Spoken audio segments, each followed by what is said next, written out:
আমি জিবরিল আমিনকে প্রশ্ন করলাম, জিবরিল এরা কারা? জিবরিল আমিন জবাব দেয়, হাউলাই খুতাবাউ উম্মাতিকা ইয়া রাসূলুল্লাহ।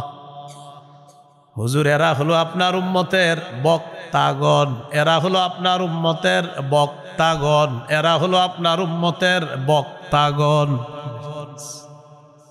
কি ভাই, নবীজিরে বলতেছে জিবরিল, হুজুর এরা আপনার উম্মতের বক্তাগণ। আল্লাযীনা ইয়ামুরুনা নাসা বিল বিররি ওয়া ইয়ানসাউনা আনফুসাহুম। হুজুর, তারা মানুষকে সৎ কাজের আদেশ করত আর নিজেদেরকে সবসময় ভুলে থাকতো। এরা তারা কিয়ামত পর্যন্ত ঠোঁট আর জিহ্বা এইভাবে কাটা হবে। আমি আপনাদের সকলের কাছে দোয়া চাইতেছি, আমি আপনাদের কাছে দোয়া চাই। দেখেন, আমি তো এই শ্রেণীর অন্তর্ভুক্ত, আল্লাহ যেন এই শ্রেণীর মধ্যে আমাদের নাম। যারা দাওয়াতের কাজ করতেছে সবাইকে যেন আল্লাহ তাআলা এই গজব থেকে হেফাজত করেন, বরং সবাই যেন জাতীয় কল্যাণের কথা বলবে, নিজেও কল্যাণের পথে চলবে, এই জাতীয় আলোচক সবাই যেন হতে পারে। আল্লাহ তৌফিক দান করেন। আমি সবার কাছে আমার জন্যই দোয়া চাচ্ছি, যেন আমার জীবনে এরকম ভয়ঙ্কর কিছু না হয় যে আমার জিহ্বা, আমার ঠোঁট আমার কাটা লাগে। ভাই, এটা তো আমি সহ্য করতে পারবো না। আল্লাহ আমাদেরকে 9টা বৈশিষ্ট্য বললাম, যারাই কাজ করবেন দাওয়াতের ময়দানে 9টা বৈশিষ্ট্য মনে রাখতে হবে। আল্লাহ তৌফিক দান করেন। তো পড়ছিলাম আলিফ লাম মিম সূরা বাকারা, মনে আসেনি? আচ্ছা, এখন দেখেন, কোরআন বুঝে পড়লেও সওয়াব আছে, না বুঝে পড়লেও সওয়াব আছে। কেউ যদি বলে কোরআন না বুঝে পড়লে কোনো ফায়দা নাই, কোনো উপকার নাই, কথাটা ঠিক না। কেন ঠিক না? দেখেন, আল্লাহ তাআলা বলেন আলিফ লাম মিম। আলিফ লাম মিম, এটার অর্থ কি আল্লাহ ছাড়া কেউ জানে না। আল্লাহু আ'লামু বিমুরাদিহি বিযালিক, এটার অর্থ একমাত্র আল্লাহই ভালো জানেন। এখন যদি বলেন অর্থ না বুঝে বুঝলে কোনো সওয়াব নাই, তাহলে আলিফ লাম মিম এটার কি কোনো সওয়াব নাই? আছে সওয়াব? তো অর্থ তো জানি না। আলিফ লাম মিম এটার অর্থ জানি তো সওয়াব আসেনি, তো অর্থ না জানলে না বলে লাভ নাই। অর্থ না জানলে না বলে আপনি লাভ নাই বললেন, তো অর্থ না জানলে যদি লাভ না থাকে তো আলিফ লাম মিমের কি হবে সেটা বলেন। আমি আপনাদের সামনে পবিত্র কোরআনের সূরাতুল বাকারার কয়েকটি আয়াতে কারিমা তেলাওয়াত করেছি। এই বিষয়ে মূল আলোচনা করার পূর্বে গুরুত্বপূর্ণ কয়েকটি কথা আমরা জানব। যারা ওয়াজ করে, যারা আলোচনা করে, যারা মুবাল্লিগ, যারা ইসলাম প্রচার করে, তাদের কিছু বৈশিষ্ট্য থাকা দরকার। কিছু বৈশিষ্ট্য আমরা মনে রাখব। এখানে অনেক উলামায়ে কেরাম যারা বিভিন্ন জায়গায় আলোচনা করে থাকেন, ওয়াজ নসিহত করে থাকেন, আলোচক ওয়াইজ বা মুবাল্লিগ, তাদের 1 নম্বর বৈশিষ্ট্য হলো আল ইখলাসু ফি আমালি। দাওয়াতের কাজে ইখলাস থাকতে হবে। যিনি দাওয়াত দিবেন, যিনি আলোচনা করবেন, যিনি খতিব হবেন, এই কাজে ইখলাস থাকতে হবে। নাসাইর হাদিস 3140 নম্বর হাদিস। এক ব্যক্তি রাসূলুল্লাহ সাল্লাল্লাহু আলাইহি সাল্লামকে প্রশ্ন করলেন, আরাআইতা রাজুলান গাজা ফি সাবিলিল্লাহ ইয়ালতামিসুল আজরা ওয়ায যিকরা ফামা লাহু ইয়া রাসূলুল্লাহ। ওগো আল্লাহর নবী, আপনার কাছে জানতে চাই, এক ব্যক্তি জিহাদ করেছে, তার উদ্দেশ্য হলো আল্লাহর কাছ থেকে সওয়াব কামাই করা, আরেকটা হলো মানুষের বাহবা কামাই করা, মানুষ তাকে বড় মুজাহিদ বলবে, এই নিয়ত। ফামা লাহু ইয়া রাসূলুল্লাহ, হুজুর সে কি সওয়াব পাবে? হাদিসের শেষে রাসূলুল্লাহ সাল্লাল্লাহু আলাইহি সাল্লাম বলেন, ইন্নাল্লাহা লা ইয়াকবালু মিনাল আমালি ইল্লা মা কানা লাহু খালিসা। আল্লাহ তাআলা বান্দার আমল ততক্ষণ কবুল করেন না যতক্ষণ ওই আমলটা বান্দা ইখলাসের সাথে না করবে, ততক্ষণ আল্লাহ তাআলা আমল কবুল করেন না। তো যিনি আলোচক হবে, যিনি দায়ী হবে, যিনি কোরআনের খেদমত করবে, যে যেই পজিশনে আল্লাহর কাজ করবে, তার 1 নাম্বার ইখলাস থাকতে হবে। 23 পারা 19 নম্বর পৃষ্ঠা সূরাতুজ জুমারের 11 নম্বর আয়াতে আল্লাহ বলেন, কুল ইন্নী উমিরতু আন আ'বুদাল্লাহা মুখলিসাল লাহুদ্দীন। নবী আপনি বলেন, আমাকে আদেশ করা হয়েছে আমি যেন ইখলাসের সাথে আল্লাহর ইবাদত করি, এই ব্যাপারে আমাকে আদেশ করা হয়েছে। তাহলে যিনি দাওয়াত দিবেন, যিনি আলোচক হবেন, যে যেই লাইনে দ্বীনের খেদমত করবে সেখানে শুধুই ইখলাস থাকতে হবে। আলোচকের যদি এই নিয়ত থাকে, আমি আলোচনা করব, আমার রব আমাকে সওয়াব দান করবেন, পাশাপাশি আমাকে পুরা পৃথিবীবাসী যেন চিনে, এই পৃথিবীবাসী যেন চিনে, এই নিয়ত থাকলে আলোচককে আল্লাহ মোটেই তার এই আলোচনায় সওয়াব দিবেন না। আল্লাহর জন্য করলে আল্লাহ যদি তাকে প্রসিদ্ধ বানায় দেয়, এটা আল্লাহর শুকরিয়া, কিন্তু আল্লাহর জন্য কাজ করলে প্রসিদ্ধ হতেও পারেন, নাও হতে পারেন, শুধুই আল্লাহর জন্যই করতে হবে। 2 নাম্বার, আইয়াতাকিদা আন্নাহু ওয়ারিসুন বিদাওয়াতিহি ইলাল্লাহ লিনবিয়িহি মুহাম্মাদিন সাল্লাল্লাহু আলাইহি ওয়াসাল্লাম। যিনি দাওয়াত দিবেন তিনি এই আকীদা রাখা যে আমি আমার দাওয়াতটা, আমার এই যে আমি আল্লাহর পথে মানুষকে আহ্বান করব, আমার বিশ্বাস আমি মুহাম্মদ সাল্লাল্লাহু আলাইহি সাল্লামের একজন ওয়ারিস হিসাবে কোরআন সুন্নাহ সঠিকভাবে প্রচার করা। ইন্না লিল্লাহি ওয়া ইন্না ইলাইহি রাজিউন।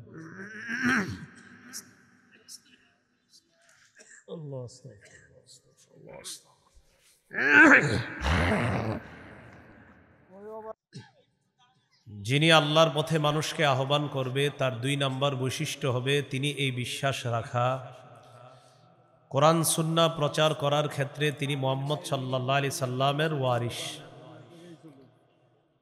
তো রাসূলুল্লাহ সাল্লাল্লাহু আলাইহি সাল্লামের ওয়ারিস হিসাবে তিনি ইসলাম প্রচার করা, এই আকীদা রাখা। বিদায় হজের ভাষণে রাসূলুল্লাহ সাল্লাল্লাহু আলাইহি সাল্লাম বলেছেন,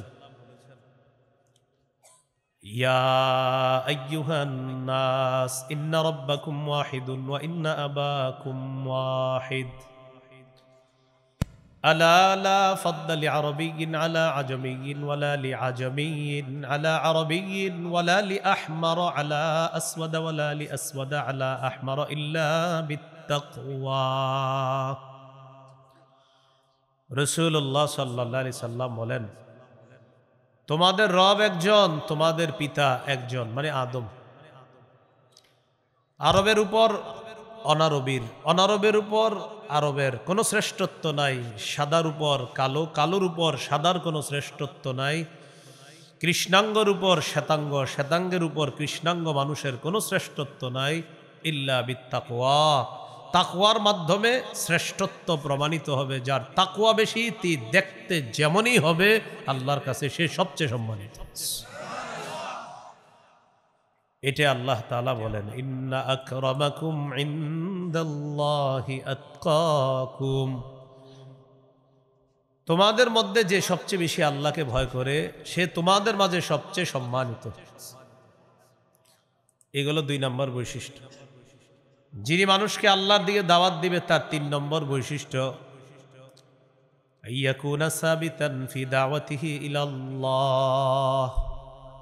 মজবুত ভাবে দাওয়াত দিবে, ইস্তিকামাতের সাথে, দাওয়াত থেকে পিছপা হওয়া যাবে না।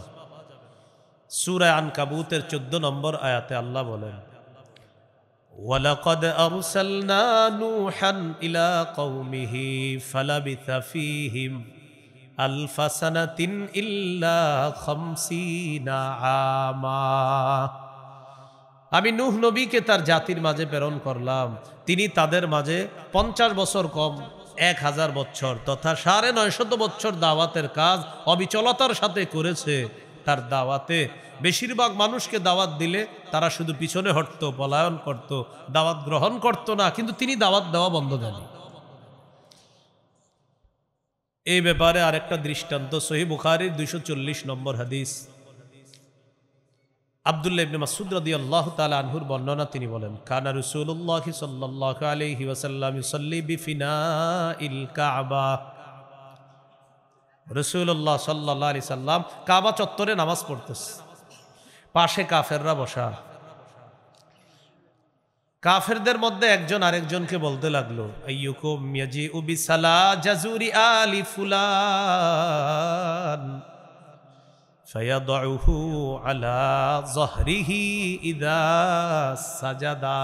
আচ্ছা, তোমাদের মধ্যে কে পারবা অমুক এলাকায় যাবে, যাওয়ার পর ওটের নারী বুড়ি ওটের গোবর আনবা, আনার পর মুহাম্মদ যখন সেজদায় যাবে তার কাঁধের উপর তার পিঠের উপর রেখে দিবে। উকবা ইবনে আবি মুআইত নামে এক পাপিষ্ট উঠার পর ওই এলাকায় গেছে, যাওয়ার পর ওটের নারী বুড়ি প্রস্রাব পায়খানা এগুলো আনছে, নবীজি সেজদায় গেছে, নবীজির কাঁধের উপর এগুলা রেখে দিচ্ছে। সেজদা থেকে মাথা উঠাইতে পারতেছিলেন না। আব্দুল্লাহ ইবনে মাসউদ রাদিয়াল্লাহু তাআলা আনহু বলেন, আমি শুধু তাকায়া তাকায়া দেখতেছিলাম। লাউ কান আলী মানআ, আমার যদি বাধা দেওয়ার সামর্থ্য থাকতো আমি বাধা দিতাম, পারছিলাম না। ফাতেমা রাদিয়াল্লাহু তাআলা আনহা আয়েশা নবীজির কাঁধের উপর থেকে এই নারী বুড়ি গোবরগুলো সরিয়ে দিয়েছে। রাসূলুল্লাহ সাল্লাল্লাহু আলাইহি সাল্লাম এই কষ্ট ইত্যাদি পাওয়ার পরেও অবিচলভাবে দাওয়াতের কাজ করেছে, তিনি পিছপা হন নাই। একজন দায়ী যিনি হবেন তার ৩ নম্বর বৈশিষ্ট্য, তিনি মজবুত অবিচলভাবে দাওয়াত দিবেন। ৪ নম্বর বৈশিষ্ট্য একটু আমার সাথে বলেন, বলেন যিনি দাওয়াতের কাজ করবে, বলেন ইসলাম প্রচারের কাজ করবে, তাবলীগের কাজ করবে, তার মধ্যে কথা এবং কর্ম, কথা এবং কর্মের কষ্ট সহ্য করার ক্ষমতা থাকতে হবে। আপনি দাওয়াতের কাজ করলে কথার কষ্ট আসতে পারে আপনার উপর, কর্মের কষ্ট আসতে পারে, দুটোটা আপনি ধারণ করার আপনার মানসিকতা রাখতে হবে। সূরা আনআমের ৩৪ নম্বর আয়াতে আল্লাহ বলেন, ওয়ালাকাদ কুযযিবাত রুসুলুম মিন ক্বাবলিকা ফাসাবারু আলা মা কুযযিবু ওয়া উযু হাত্তা আতাহুম নাসরুনা। নবী, আপনাকে কাফেররা মিথ্যাবাদী বলে, আপনি কষ্ট নিয়েন না। আপনার পূর্বের নবীদেরকে মিথ্যাবাদী বলা হয়েছে, কষ্ট দিয়েছে, তারা ধৈর্য ধারণ করেছে, তাদের কাছে আমার সাহায্য এসেছে, আপনার কাছেও সাহায্য আসবে। তো আপনাকে মিথ্যাবাদী বলবে, এটা বলতে পারে, আপনি সহ্য করতে হবে। ওয়াজ করতেছে আলোচক, ওয়াজের মাঝখানে একজনে পাশ দিয়ে এসে বলবে, হুজুর এই আলোচনা ছাড়া আরেকটা করেন। সুদের ওয়াজ করবে খতিব সাহেব, মসজিদ কমিটির কেউ বলতে পারে, আপনি গত 6 বছর ভালোই আলোচনা করছেন, আজকে এই আলোচনা করলেন, আপনি উনি কি আপনারা করছে আলোচনা, মানে আপনি সুদ খান। তো এখন যখন ওনারা এটা বলার পরে ওই ইমাম, ওই খতিব, ওই ওয়াজ, ওই ইসলাম প্রচারকের এই মানসিকতা থাকতে হবে যে কথার কষ্ট দিলেও এটা সহ্য করতে হবে। সহ্য করা নবীদের সুন্নত, আর ঝামেলা করা আবু জাহেলের বৈশিষ্ট্য। কর্মের কষ্ট যেমন সহিহ বুখারীর বর্ণনা 4815 নম্বর হাদিস, রাসূলুল্লাহ সাল্লাল্লাহু আলাইহি সাল্লাম কাবা চত্বরে, তাকাইতে হবে আমার দিকে, কাবা চত্বরে নবীজি আছে, একজন কাফের আসছে, নাম উকবা ইবনে আবি মুআইত। ওই যে নবীজি সিজদার মধ্যে যাওয়ার পরে যে ওটের নারী বুড়ি পায়খানা দিছিল কাঁধে, যেই ব্যক্তিটা, ওই লোকটাই কাবা চত্বরে আসছে। আসার পর দেখে নবীজির গলার মধ্যে একটা চাদর পেঁচাইছে, চাদর নবীজির গলায় চাদর পেঁচায়া, লাওয়া সাওবাহু ফি উনুকিহি ওয়া খানাকাহু বিহি খানকান শাদীদা, ধারালো চাদর নবীর গলায় পেঁচায়া 2 দিক থেকে টান দিস চাদর। ফাঁস লাগলে ওই ফাঁসির মানুষটা যেমন কষ্ট হয়, নবীজির ওই মুখের ভিতর থেকে কোনো আওয়াজ বের হচ্ছিল না, এইভাবে এত জোরে টান দিছে 2 দিক থেকে। আবু বকর সিদ্দিক রাদিয়াল্লাহু তাআলা আনহু আসার পর তাকে একটা ধাক্কা দিস, ওই কাফেরকে ধাক্কা দেওয়ার পর বললেন, আতাকতুলুনা রাজুলান আইয়াকুলা রাব্বিয়াল্লাহ, একটা মানুষকে এই কারণে হত্যা করবা যিনি বলে আমার রব আল্লাহ। ওয়াকাদ জাআকুম বিল বাইয়িনাতি মির রাব্বিকুম, এই সপক্ষে তিনি তোমাদের কাছে প্রমাণও নিয়ে এসেছেন, এরপরে মানুষটাকে তোমরা হত্যা করবা। কর্মের কষ্ট নবীকে দেওয়া হলো, নবীর গলায় চাদর পেঁচিয়ে নবীকে হত্যা করার চেষ্টা করা হলো। নবীজি অবিচলভাবে দাওয়াতের কাজ চালিয়ে গেলেন। যিনি দাওয়াত দিবে, যারা আমরা তাবলীগের কাজ করব, 4 নাম্বার বৈশিষ্ট্য, কথার কষ্ট, কর্মের কষ্ট, এটা ধারণ করতে হবে। 5 নাম্বার, মানুষের আকল অনুযায়ী মাঝে মাঝে দাওয়াতের কাজ করতে হবে, মানুষের আকল বুঝার চেষ্টা করতে হবে।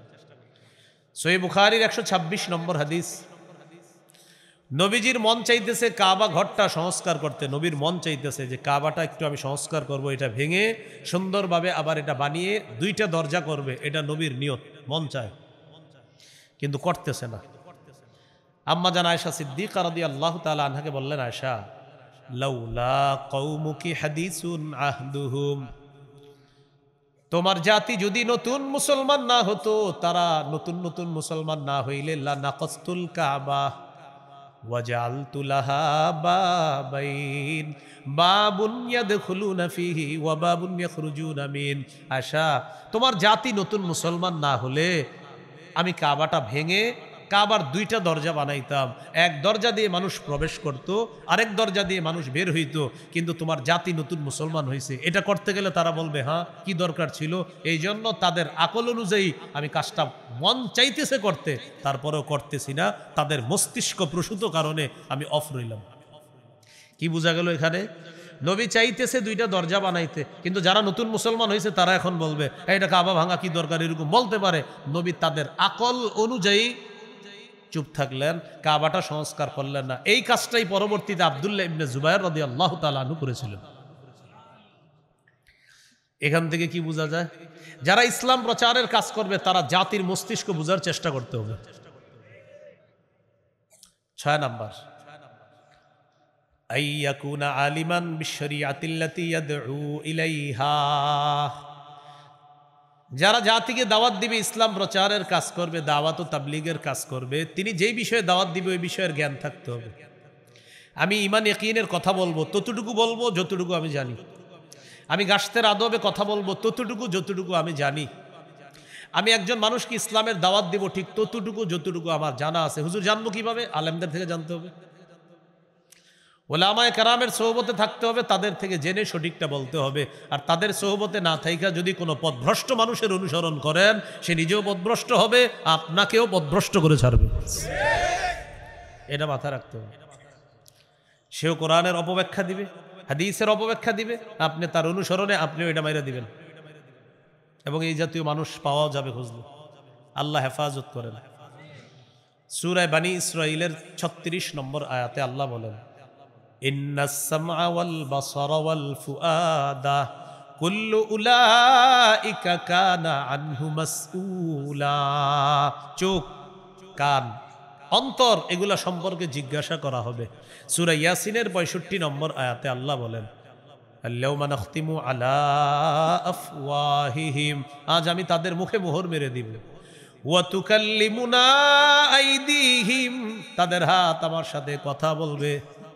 ওয়া তাশহাদু আরজুলুহুম বিমা কানু ইয়াকসিবুন, তাদের পা সাক্ষী দিবে তারা কি কি করছে। সূরা হামিম আস-সাজদা 20-21 নম্বর আয়াতে আল্লাহ বলেন, 24 পারা। ভাই আওয়াজ কি বাড়াইতেছেন? আপনারা কি বলছে আওয়াজ বাড়াইতে? হ্যাঁ, আপনারা কেউ বলছে আওয়াজ বাড়াইতে? আরে কেউ বলছে আপনারে? সেটা বলেন।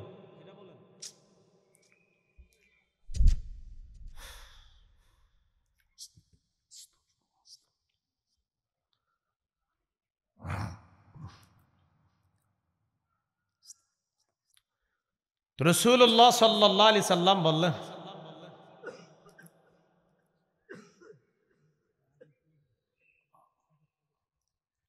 সূরা হামিম আস-সাজদা 20-21 নম্বর আয়াত, 24 পারা 17 নম্বর পৃষ্ঠা 18। ভাই এত আওয়াজের বয়ান হলে আমার আর দাওয়াত দিয়েন না। আওয়াজ নিয়ন্ত্রিত করতে হবে, জাতিকে কষ্ট দেওয়া যাবে না মাইক দিয়ে। আশেপাশের অসুস্থ ব্যক্তিদেরকে যদি কষ্ট দেন আমার ওয়াজের সময়, তো আমার দাওয়াত দিয়েন না। আমার বয়ানে কোনো অসুস্থ ব্যক্তি যেন কোনো কষ্ট না পায়, এটা মাথা রাখতে হবে আপনার। এই জন্য আপনারা কতগুলো মানুষ আছেন এখানে, তো আপনারা বয়ানটা শুনলেই তো হয়, কেন পুরো দুনিয়ারে শেষ করে দিতে হবে বলেন? আশেপাশে কত মানুষ এখন ফোনে কথা বলবে প্রয়োজনীয় কথা, তার কথাও তো ডিস্টার্ব হবে। আপনি দেখি একটু মাইকের সামনে কথা বলেন না, আপনার ছেলে বিদেশ থেকে ফোন দিলে আপনারা আগে পরে সাউন্ড বাড়াবেন কিনা আমি জানি না, আমার বয়ানের সময় এমন কাজ করবেন না যেটা কোনো মানুষের ক্ষতি হবে, আর বান্দার হক নষ্ট করে আমারে আল্লাহর সামনে দাঁড় করাবেন না, মনে রাখবেন না। সূরা হামিম আস-সাজদা 20-21 নম্বর আয়াত, 24 পারার 17 নম্বর পৃষ্ঠা, 18 নম্বর পৃষ্ঠা। আল্লাহ তাআলা বলেন, হাত্তা ইযা মা জাউহা শাহিদা আলাইহিম সামউহুম ওয়া আবসারুহুম ওয়া জুলুদুহুম বিমা কানু ইয়ামালুন। সেদিন যখন তারা আগুনের সামনে যাবে, তাদের কান, তাদের চোখ, তাদের চামড়া তাদের বিরুদ্ধে সাক্ষী দিবে। ওয়াকালু লিজুলুদিহিম লিমা শাহিদতুম আলাইনা, তারা সেদিন চামড়াকে বলবে, কিরে চামড়া তুইও সাক্ষী দিলি আমাদের বিরুদ্ধে। চামড়াকে বলবে মানুষ, বা আপনি আপনার চামড়াকে বলবে, ও চামড়া তুই আজকে সাক্ষী দিলি আমার বিরুদ্ধে। একটু ভাবেন, চামড়ার দিকে তাকাবেন আর ভাববেন এই চামড়া আপনার বিরুদ্ধে সাক্ষী দিবে। তখন চামড়া কি করবে জানেন? চামড়া কথা বলা শুরু করবে, সুবহানাল্লাহ। চামড়া জবাব দিবে, আনতাকাল্লাহুল্লাযী আনতাকা কুল্লা শাই, যে আল্লাহ সব কিছুকে চাইলে কথা বলাইতে পারেন, ওই আল্লাহ আমি চামড়াকে আজকে বাক শক্তি দিয়ে দিয়েছে তোমার বিরুদ্ধে কথা বলার জন্য। তাহলে যিনি দায়ী হবে তিনি বুঝে শুনে কথা বলতে হবে। ধরে নেন এখানে আপনারা কতজন মানুষ হবে হুজুর? এখানে আনুমানিক 1000, আরো বেশি হবে তো 1000ই ধরে নেন।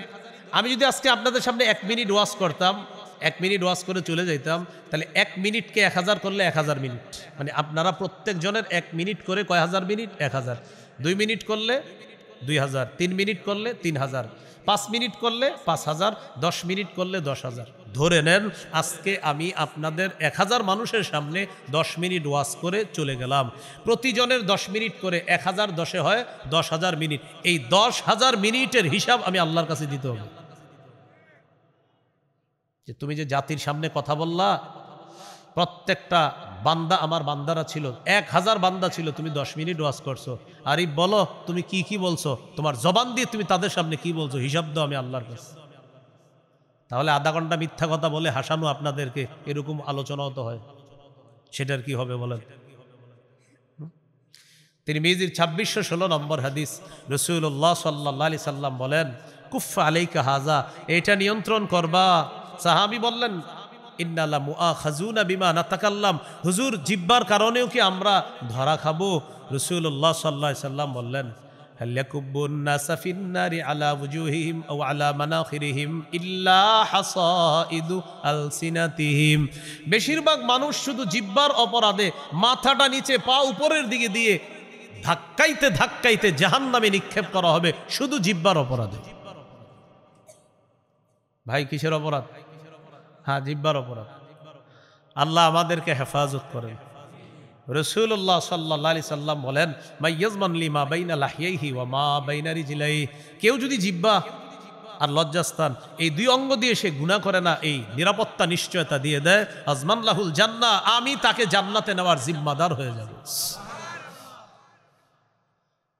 তাহলে যিনি দায়ী হবেন, যিনি আলোচক হবেন, তার মাথায় রাখা আমি যা বলতেছি এটার হিসাব আল্লাহর কাছে দিতে হবে, এবং আমি জেনে বুঝে সঠিকটা বলতে হবে। এরপরেও যদি আপনাদের সামনে আমি ভুল বলে ফেলি, কোনো আলেম যদি আমার সেই ভুল ধরিয়ে দেয়, আমি মেনে নেওয়া, আর আমার ভক্তরাও এটা মেনে নেওয়া। কিন্তু বর্তমানে কোনো আলেম যদি ভুল ধরিয়েও দেয়, তিনিও মানে না, ভক্তরাও মানতে চান।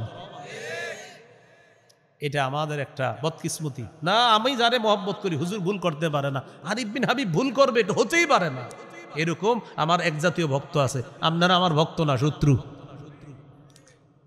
আমার ভুল হবে না তো কার ভুল হবে? অবশ্যই ভুল হবে। সেই ভুল আলেমরা ধরিয়ে দিবে, সেটা আমি শুধরে নিতে হবে। যদিও আমি বিশ্ব আমির হই, আমার যদি ভুলও হয় আর ওলামায়ে কেরাম যদি সেই ভুল ধরিয়ে দেয়, আমি মেনে নেওয়া এবং আমার অনুসারীরা মেনে নেওয়ার নাম হবে বুদ্ধিমানের কাজ, আর মেনে না নেওয়ার নাম হবে পথভ্রষ্টতা, গোমরাহি, জাহান্নামের কাজ। এই হলো 6 নাম্বার, যিনি দাওয়াত দিবে তার গুণ। 7 নাম্বার বৈশিষ্ট্য হবে, যিনি দাওয়াত দিবে তিনি উম্মতের কল্যাণকামী হতে হবে। প্রত্যেকটা মানুষ আমার সামনে যারা আছেন, আমি আপনাদের কল্যাণ কামনা করতে হবে। আমি এখানে আসার পর দেখেন আপনার প্রত্যেকে যারা দাঁড়িয়ে আছেন, বসে আছেন, সবার কল্যাণ কামনা করা, এটা আমার গুণ বৈশিষ্ট্য থাকতে হবে। আপনারা আমার সাথে যদি খারাপ আচরণও করেন, কিন্তু আমি আপনাদের কল্যাণ কামনা করতে হবে, এটা একজন দায়ীর গুণ থাকতে হবে। আর খারাপ আচরণের ব্যাপারে তো বললাম, দায়ীর সাথে কথার কষ্ট হতে পারে, কর্মের কষ্ট হতে পারে, এটা তার সহ্য করতে হবে। সহিহ বুখারীর 57 নম্বর হাদিস, আন জারির ইবনে আব্দুল্লাহ রাদিয়াল্লাহু তাআলা আনহু قال بايعت رسول الله صلى الله عليه وسلم على إقام الصلاة وإيتاء الزكاة والنصح لكل مسلم। জারির ইবনে আব্দুল্লাহ বলেন, আমি আল্লাহর রাসূলের কাছে বায়াত হলাম এই মর্মে, আমি নামাজ কায়েম করব, যাকাত আদায় করব, সারা পৃথিবীর সমস্ত মুসলমানের কল্যাণ কামনা করব, এই মর্মে আমি নবীর কাছে বায়াত হলাম। প্রত্যেকটা মুসলমানের কল্যাণ কামনা করতে হবে। 8 নাম্বার, যিনি দায়ী হবে, দাওয়াত দিবে, তিনি যাদেরকে দাওয়াত দিবে তাদের হেদায়েতের দোয়া করতে হবে। আমি আপনাদের এখান থেকে চলে যাওয়ার পরেও অন্য এলাকায় গিয়ে আমার দায়িত্ব কর্তব্য আপনাদের জন্য দোয়া করা, যেখানেই থাকি সবার জন্য দোয়া করতে হবে। এই জন্য আমি আমার প্রত্যেক দিনের সর্বশেষ দোয়ায় আমি বলি, আল্লাহ আমার সামনে যারা বসা, আমি যাদের সামনে বসি, আল্লাহ এই পৃথিবীর যত মানুষের সামনে আমি বসেছি, যারা আমার সামনে বসেছে, যাদের কাছে আমি কোরআন সুন্নাহর 2-4টা কথা প্রচার করেছি, আল্লাহ আমার মা, আমার বাবা, আমার উস্তাদ, আমার ছাত্র ভাই, আমার কলিগ, সহপাঠী, সবার সাথে আপনি আমাকে জান্নাতে দেখা করাইয়া দিন। এই দোয়াটা আমি প্রতিদিন সর্বশেষ দোয়া হয়, আমি চেষ্টা করি সবার জন্য দোয়া করতে, কারণ এটা দায়িত্ব, যিনি দাওয়াত দিবে তার দায়িত্ব, কর্তব্যের দোয়া করতে হবে। সহিহ বুখারীর বর্ণনা 2937 নম্বর হাদিস, 2937। এই হাদিসের মধ্যে আছে, রাসূল সাল্লাল্লাহু আলাইহি সাল্লামকে বললেন, হুজুর ইন্না দাউসান আসদ, দাউস গোত্র, বলেন কি গোত্র? দাউস একটা এলাকা, এই দাউস গোত্র আসদ নাফরমান, এরা নাফরমানি করছে, হুজুর তাদের বিরুদ্ধে বদদোয়া করেন। নবীজি বললেন আল্লাহুম্মা হদি দাউসা, আল্লাহ দাউস গোত্রকে আপনি হেদায়েত দিয়ে দেন। সুবহানাল্লাহ। নবীকে বললেন, ইয়া রাসূলুল্লাহ, দাউস গোত্রের বিরুদ্ধে বদদোয়া করেন। আল্লাহ নবী বললেন, আল্লাহুম্মা হদি দাউসা, আল্লাহ দাউসকে আপনি হেদায়েত দিয়ে দেন। ওয়াতি বিহিম, এবং তাদেরকে আপনি ইসলামের ছায়াতলে নিয়ে আসেন। সুবহানাল্লাহ। আপনার দাউসকে আল্লাহ হেদায়েত দিয়ে দেন, আর দাউসকে ইসলামের পতাকা তলে নিয়ে আসেন। নবীরে বললেন বদদোয়া করেন, নবী করে দিলেন দোয়া। সুবহানাল্লাহ। এটা দায়ীর 8 নাম্বার গুণ। বুখারীর বর্ণনা, মুসলিমেরও বর্ণনা, তায়েফের ময়দানে রক্তাক্ত করার পর পড়ে আছে, আম্মাজান আয়েশা সিদ্দিকা রাদিয়াল্লাহু তাআলা আনহাকে বলেন, আয়েশা আমি তো বেহুশ, হঠাৎ হুশ ফিরে আসার পর দেখি ফাইদা আনা বিকরনি তাআলিব, আমি এক জায়গায় উপরের দিকে তাকাইলাম, তাকায় দেখি জিবরিল আমিন আমাকে তার ডানা দিয়ে ছায়া দিয়ে রাখছে। জিবরিল, ওই মুহূর্তে জিবরিল আমাকে বলতেছে, হাবিব একজন ফেরেশতা নিয়ে আসছে। কে এটা? আপনারে সালাম দিবে। তো এই ফেরেশতা নবীজিকে সালাম দিলেন। সালাম দেওয়ার পর বললেন, হুজুর আমি পাহাড়ের দায়িত্বে নিয়োজিত ফেরেশতা, আল্লাহ আমাকে আপনার কাছে পাঠাইছে। কেন? আপনি যদি চান আমাকে আপনি হুকুম করতে পারেন, আমি এই 2 পাহাড় চাপা দিয়ে তায়েববাসীকে আমি ধ্বংস করে দিই। রাসূলুল্লাহ সাল্লাল্লাহু আলাইহি সাল্লাম বললেন, লা বাল আরজু আই ইউখরিজাল্লাহু মিন আসলাবিহিম মান ইয়াবুদুল্লাহ লা ইউশরিকু বিহি শাইআ। আমি চাই না তুমি তাদেরকে ধ্বংস করে দাও, আমি চাই আজকে আমি যাদেরকে দাওয়াত দেওয়ার পর আমাকে রক্তাক্ত করলো, আমার আশা তারা আমার দাওয়াত গ্রহণ করে নাই, তাদের ঔরস থেকে যে সন্তানরা দুনিয়াতে আসবে তারা আমার দাওয়াত গ্রহণ করে এক আল্লাহর ইবাদত করবে, আল্লাহর সাথে শিরিক করবে না। তাই আমি নবী চাই না তাদেরকে ধ্বংস করা হোক, বরং আমি চাই তারা গ্রহণ করে নাই তার সন্তানরা আমার দাওয়াত গ্রহণ করবে। এটা 8 নাম্বার বৈশিষ্ট্য দায়ী, আলোচক, খতিব, মুবাল্লিগ, ইসলাম প্রচারক তাদের। 9 নম্বর বৈশিষ্ট্য, দায়ী যিনি হবেন, আলোচক যিনি হবেন, তিনি যা বলবেন। আর কারো ফোন টোন আছে? সবার শুরু হয়েছে মনে হয়, এখন মাঠেও শুরু হয়েছে।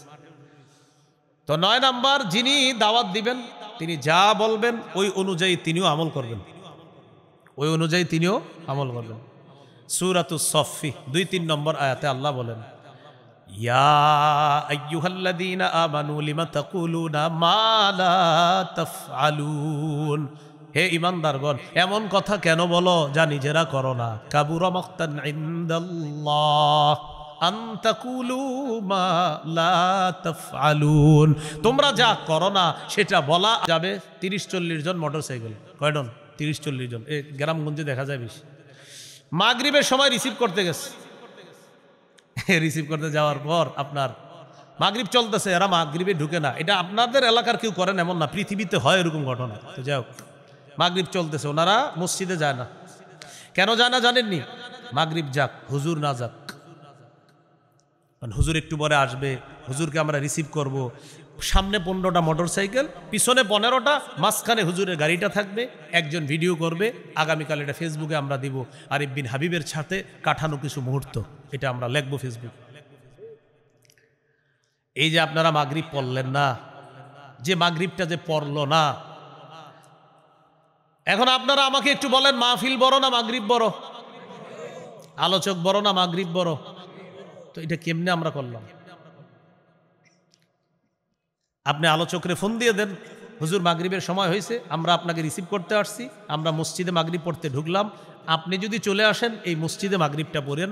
আর যদি অন্য কোথাও মাগরিব পড়েন, হুজুর ওই মসজিদটা আপনি আসার সময় দেখবেন ডান দিকে একটা রাস্তা ঢুকছে, ওখানে একটা মসজিদ আছে, ওখানে আমরা মাগরিবের নামাজটা পড়তেছি। বাস এটা বলে দিলি তো হয়ে গেল। কিন্তু আপনার চিন্তা করে, হুজুরে বললে কি জানি, আরে নামাজের কথা হুজুরে বললে তিনি আবার কি মনে করবে? তিনি আল্লাহর চেয়ে বড় নাকি? হ্যাঁ, যে হুজুর নামাজের কথা বললে কিছু মনে করবে, তাকে আনাই তো দরকার নেই। তিনি কিছু মনে করবে কেন? এটা একটা গেল। আরেকটা, মাগরিবের পরে আমার ওয়াজ আছে, মনে করেন আমার আলোচনা আছে। এখন চিন্তা করতেছি মাগরিব পড়বো না আলোচনা ধরবো, মাগরিব পড়বো না আলোচনা ধরবো। হ্যাঁ, ওই আপনার মাগরিবের পর আলোচনা, এটা কইরা আবার আরেক জায়গায় যাইতে হইব আপনার টিউশনি।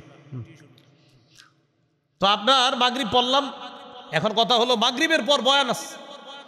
মাগরিব পড়তে গেলে বয়ানটা একটু দেরি হয়ে যাবো, আবার এলাকাবাসী কি কয়, কর্তৃপক্ষ কি কয়, এই টেনশনে মনে করেন আমি আমাকেই বলছি মাগরিবটা পড়লাম না। ছি ছি, এটা কোনো কথা? আতামুরুনা নাসা বিল বির ওয়া তানসাউনা আনফুসাকুম, তুমি একটু পরে মানুষকে নামাজ পড়তে বলবা আর নিজেই নামাজটা বললা না। মানুষকে সৎ কাজের আদেশ করো আর নিজেদেরকে ভুলে যাও, আল্লাহ তাআলা বললেন। এবার একটা হাদিস শোনায় আপনাদেরকে, যদি পারেন আরো 10 জনকে শোনায়া দিবেন। হাদিসটা বাংলায়ও বলবো আমি, আরবিটাও বলছি। রাসূলুল্লাহ সাল্লাল্লাহু আলাইহি সাল্লাম বলেন, রাআইতু লাইলাতান উসরিয়া বি রিজালা তুকরাজু শাফাহুম বিমাকারিজা মিনান নার। মেরাজের রাতে আমি রওনা করলাম, একদল মানুষের পাশ দিয়ে গেলাম, তাকায় দেখি তাদের ঠোঁট জিহ্বাগুলা আগুনের কেচি দ্বারা কাটা হচ্ছে। আমি জিবরিল আমিনকে প্রশ্ন করলাম, জিবরিল এরা কারা? জিবরিল আমিন জবাব দেয়, হাউলাই খুতাবাউ উম্মাতিকা ইয়া রাসূলুল্লাহ। হুজুর এরা হলো আপনার উম্মতের বক্তাগণ, এরা হলো আপনার উম্মতের বক্তাগণ, এরা হলো আপনার উম্মতের বক্তাগণ। কি ভাই, নবীজিরে বলতেছে জিবরিল, হুজুর এরা আপনার উম্মতের বক্তাগণ। আল্লাযীনা ইয়ামুরুনা নাসা বিল বিররি ওয়া ইয়ানসাউনা আনফুসাহুম, হুজুর তারা মানুষকে সৎ কাজের আদেশ করত আর নিজেদেরকে সবসময় ভুলে থাকতো।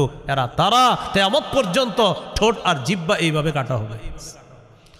আমি আপনাদের সকলের কাছে দোয়া চাইতেছি, আমি আপনাদের কাছে দোয়া চাই। দেখেন আমি তো এই শ্রেণীর অন্তর্ভুক্ত, আল্লাহ যেন এই শ্রেণীর মধ্যে আমার না বলে। যারা দাওয়াতের কাজ করতেছে সবাইকে যেন আল্লাহ তাআলা এই গজব থেকে হেফাজত করেন, বরং সবাই যেন জাতিকেও কল্যাণের কথা বলবে, নিজেও কল্যাণের পথে চলবে, এই জাতীয় আলোচক সবাই যেন হতে পারে। আল্লাহ তৌফিক দান করেন। আমি সবার কাছে আমার জন্যই দোয়া চাচ্ছি, যেন আমার জীবনে এরকম ভয়ঙ্কর কিছু না হয় যে আমার জিহ্বা, আমার ঠোঁট আমার কাটা লাগে। ভাই এটা তো আমি সহ্য করতে পারবো না। আল্লাহ আমাদেরকে এই 9টা বৈশিষ্ট্য বললাম, যারাই কাজ করবেন দাওয়াতের ময়দানে 9টা বৈশিষ্ট্য মনে রাখতে হবে। আল্লাহ তৌফিক দান করেন। তো পড়ছিলাম আলিফ লাম মিম সূরা বাকারা, মনে আসেনি? আচ্ছা, এখন দেখেন কোরআন বুঝে পড়লেও সওয়াব আছে, না বুঝে পড়লেও সওয়াব আছে। কেউ যদি বলে কোরআন না বুঝে পড়লে কোনো ফায়দা নাই, কোনো উপকার নাই, কথাটা ঠিক না। কেন ঠিক না? দেখেন আল্লাহ তাআলা বলেন আলিফ লাম মিম, আলিফ লাম মিম এটার অর্থ কি আল্লাহ ছাড়া কেউ জানে না। আল্লাহু আ'লামু বিমুরাদিহি বিযালিক, এটার অর্থ একমাত্র আল্লাহই ভালো জানেন। এখন যদি বলেন অর্থ না বুঝে বুঝলে কোনো সওয়াব নাই, তাহলে আলিফ লাম মিম এটার কি কোনো সওয়াব নাই? আছে সওয়াব? তো অর্থ তো জানি না। আলিফ লাম মিম এটার অর্থ জানি তো সওয়াব আসেনি, তো অর্থ না জানলে না বলে লাভ নাই। অর্থ না জানলে না বলে আপনি লাভ নাই বললেন, তো অর্থ না জানলে যদি লাভ না থাকে তো আলিফ লাম মিমের কি হবে সেটা বলেন। তিরমিজির হাদিস 2910 নম্বর হাদিস, قال رسول الله صلى الله عليه وسلم من قرأ حرفا من كتاب الله فله به حسنة والحسنة بعشر أمثالها। নবীজি বলেন, কোরআনের একটা অক্ষর যদি কেউ তেলাওয়াত করে সাথে সাথে তার আমলনামায় 10টা নেকি লিপিবদ্ধ হয়ে যায়। এরপর নবী এমন একটা আয়াত দিয়ে নবী দলিল দিলেন, নবী বলেন আলিফ লাম মিম।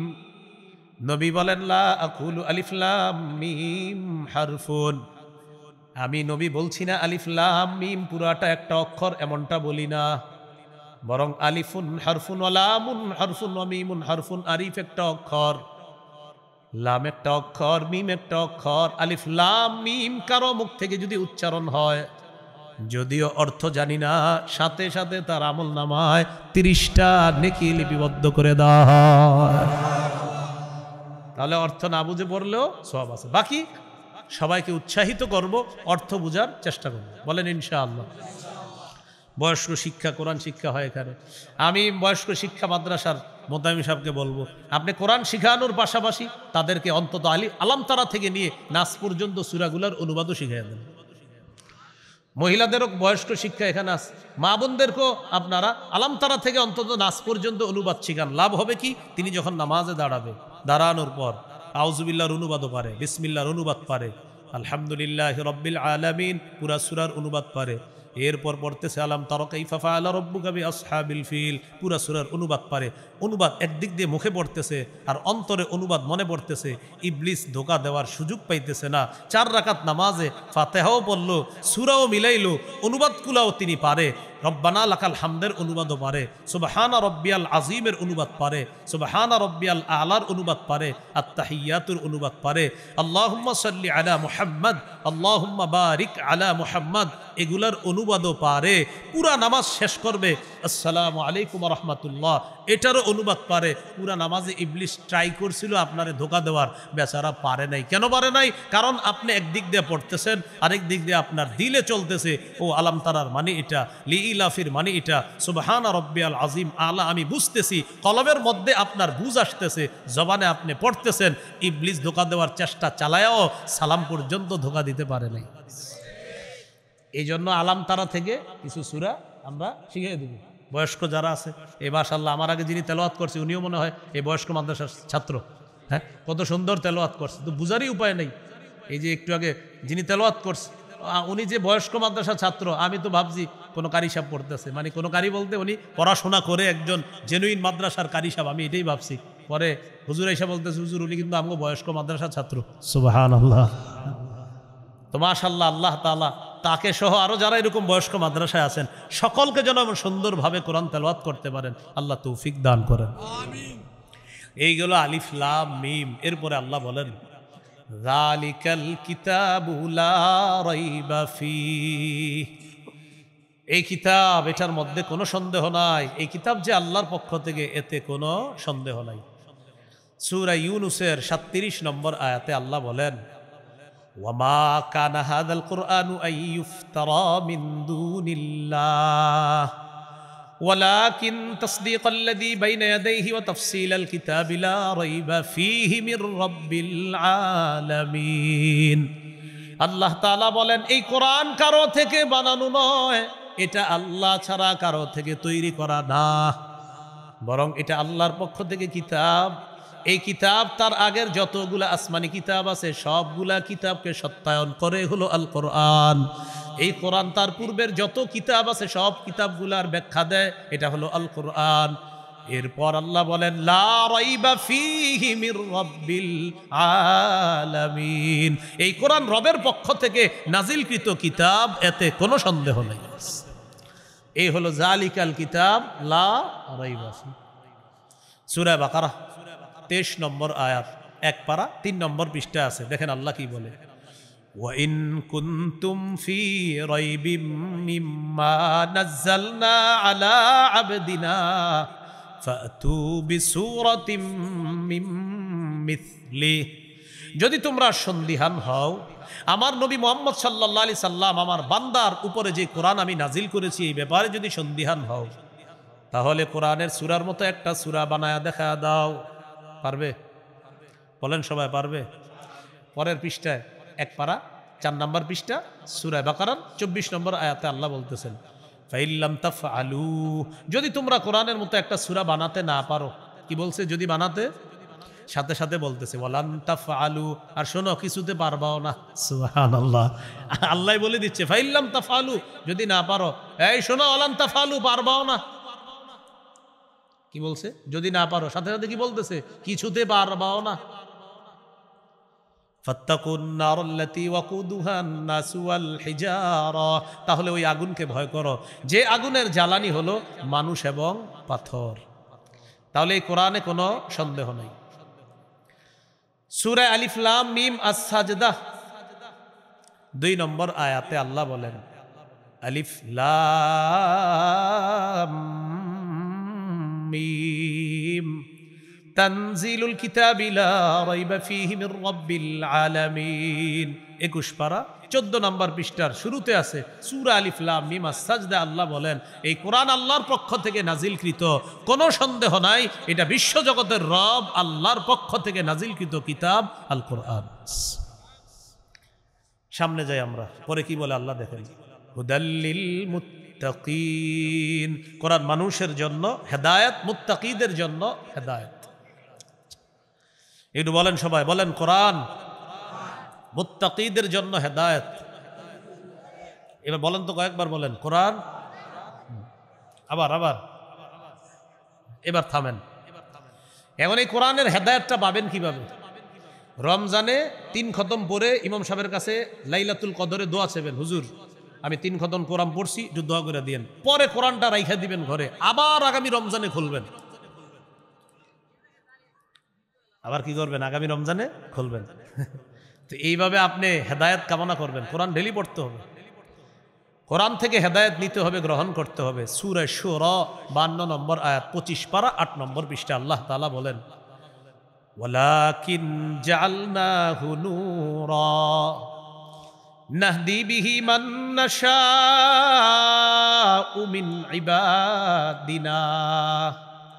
আল্লাহ তাআলা বলেন এই কোরআনকে আমি আলো বানিয়েছি, এই আলোর মাধ্যমে আমার বান্দাদের মধ্য থেকে যাকে চাই তাকে হেদায়েত দান করে দেই।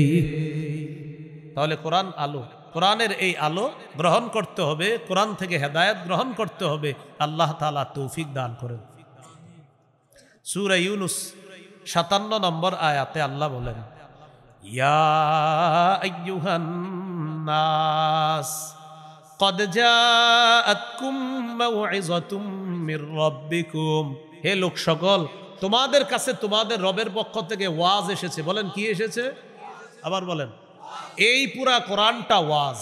সুবহানাল্লাহ, পুরা এই পুরা কোরআন ওয়াজ, ওয়াজ। এরপরে আল্লাহ বলেন ওয়া শিফাউল লিমা ফিস সুদূর, অন্তরের রোগের আরোগ্য এই কোরআন। শুধু অন্তরের রোগের আরোগ্য না, শারীরিক রোগেরও আরোগ্য কোরআন। সাহাবায়ে কেরাম এক জায়গায় গেছে, খাবার শেষ হয়ে গেছে, খ্রিস্টান পল্লীর কাছে গেছে, তাদেরকে বলল আমাদেরকে একটু মেহমানদারির ব্যবস্থা করা যায়? বলল না। তাদের লিডারে বিচ্ছু কামড় দিস, কামড় দেওয়ার পর কবিরাজ ডাক্তার ইত্যাদি আনে, কোনো কাজ হয় না। তারা বলা বলি করতে লাগলো মুসলমানদের কাছে যাই, দেখি কোনো ব্যবস্থা করা যায় কিনা। মুসলমানদের আমির সাহেবের কাছে এসে বলল আফিকুম রাকিম, তোমাদের মাঝে কোনো ঝাড়ফুঁক করে এমন কেউ আছে? আমির সাহেব বললেন হ্যাঁ আছে, আমি ঝাড়ফুঁক করি, আমি ঝাড়ফুঁক করতে পারি, আমি ফু দিতে পারি, কিন্তু ঝাড়ফুঁক করবো না। কি করবো না? কেন? খাবার চাইছিলাম, ব্যবস্থা করছো? তারা বলল তুমি যদি ফু দাও, যদি আমাদের লিডার ভালো হয়ে যায় 30টা বকরি দিব। কয়টা বকরি? তিনি গেলেন, যাওয়ার পরে কি যেন বললেন, পুরা লিডারের গায়ে ফু দিছে, ভালো হয়ে গেছে, বকরি 30টা পেয়ে গেছে। বকরি পাওয়ার পর সাহাবায়ে কেরামের মধ্যে বলা বলি করতে লাগলো, আচ্ছা বকরি তো আনলাম, এখন খাওয়া জায়েজ আছে কিনা, এই মাসালা তো জানি না, ফু দিয়ে যে বকরি আনলাম এখন খাওয়া জায়েজ আছে কিনা। রাসূলুল্লাহ সাল্লাল্লাহু আলাইহি সাল্লামের কাছে গেছে, যাওয়ার পর রাসূলুল্লাহ সাল্লাল্লাহু আলাইহি সাল্লামকে বললেন, হুজুর এরকম আমরা ফু দিলাম, ফু দেওয়ার পর আল্লাহ তাআলা রোগীকে ভালো করে দিছে, ভালো করার পর তখন আমাদেরকে 30টা বকরি দিছে, এখন এই বকরি খাওয়া জায়েজ আছে কিনা এটা তো জানি না, মাসালা জিজ্ঞাসা করার জন্য আপনার কাছে আসছে। রাসূলুল্লাহ সাল্লাল্লাহু আলাইহি সাল্লাম বললেন, তুমি কি পয়রা ফু দিছো বলো তো? তো কয়, হুজুর আমি সূরা ফাতিহা। এটা কে? এইখানে বুঝতেছেন না আপনারা? তো হইলই তো, আর কি।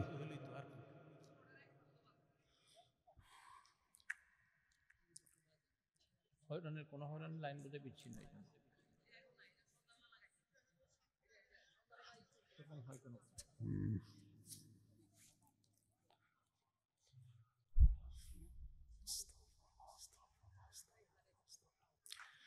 রাসূলুল্লাহ সাল্লাল্লাহু আলাইহি সাল্লাম বললেন, কি পুরা ফুদিছো? হুজুর সূরা ফাতিহা পুরা ফুদিছি, ভালো হয়ে গেছে, রোগীকে আল্লাহ ভালো করে দিছে। 7 বার সূরা ফাতিহা পড়ে এরকম পানিতে ফু দিয়ে খাবেন, পেট ব্যথা ভালো হয়ে যাবে ইনশাআল্লাহ।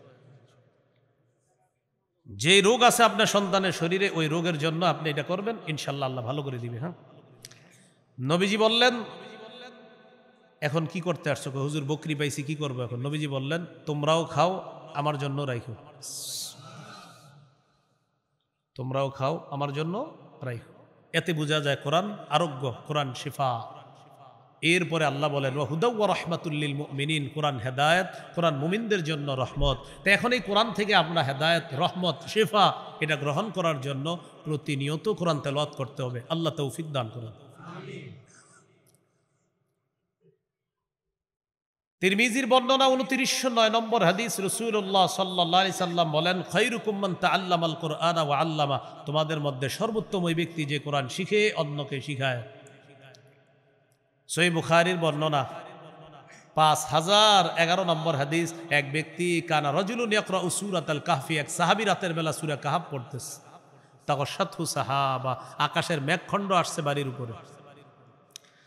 মেঘখণ্ড আসার পর তিনি কোরআন তেলাওয়াত করে, আকাশের মেঘখণ্ড তার বাড়ির উপরে, আর পাশে তার ঘোড়াটা খালি লাফায়, ঘোড়া লাফায়। কোরআন তেলাওয়াত থামাইলেন, মেঘখণ্ড চলে গেল। পরের দিন নবীর কাছে আসার পর বললেন, ইয়া রাসূলুল্লাহ, রাতে কোরআন তেলাওয়াত করতেছিলাম, একটা মেঘখণ্ড দেখলাম বাড়ির উপরে আসছে, হুজুর ব্যাপারটা বুঝলাম না। নবীজি বললেন, তিলকা সাকিনাতু তানাজ্জালাত বিল কোরআন, তুমি কোরআন পড়ার কারণে আসমান থেকে প্রশান্তি, সাকিনা নাজিল হয়েছে, এটা স্বচক্ষে আল্লাহ তোমাকে দেখায় দিস। কোরআন যখন তেলাওয়াত করা হবে তখন কোরআন তেলাওয়াত শুনবো। বলেন, তখন কোরআন তেলাওয়াত কি করব? শুনবো। এই যে কারি আবু রায়হান তেলাওয়াত করছে না করবে?